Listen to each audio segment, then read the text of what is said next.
Bonjour et bienvenue sur le résumé du film intitulé Le drame américain.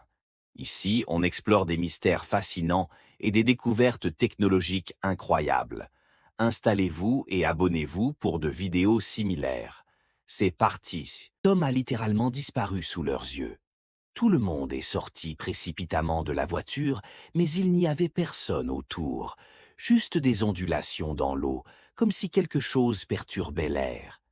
Dashan a lancé une poignée de terre en l'air et, incroyable, la femme disparue est réapparue.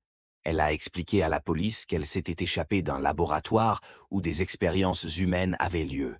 Une cicatrice à son cou révélait qu'on lui avait implanté un dispositif mystérieux, lui donnant des capacités inconnues. En suivant ces indications, la police a trouvé l'entrée du laboratoire. Sur place, Hei Mei a découvert les notes de son père décédé sur un tableau. Un groupe secret utilisait une énergie surnaturelle pour leurs expériences. Sans perdre de temps, la police a neutralisé les scientifiques et sauvé les otages. Mais dans un coin sombre, Hei Mei a retrouvé son père, vivant. Un membre de l'équipe a alors pointé son arme sur lui. Avant la mission, le service secret américain avait donné l'ordre secret d'éliminer le père de Hei Mei. Pourquoi? Parce qu'il était le premier à avoir découvert un vaisseau extraterrestre. Le gouvernement américain pensait que les restes du vaisseau pouvaient bouleverser le monde et que seul le père de Hei Mei en détenait les secrets. Mais Dashan ne voulait pas suivre cet ordre injuste et avait déjà prévenu Hei Mei. Alors, juste au moment critique, il a pris l'initiative de tirer pour protéger son ami. Après leur fuite, le père de Hei Mei a révélé la vérité.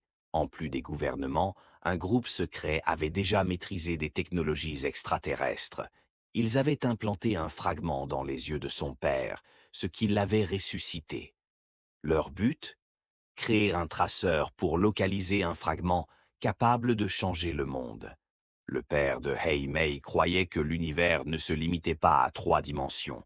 Il pensait que certaines dimensions, invisibles et comprimées, pourraient se déployer.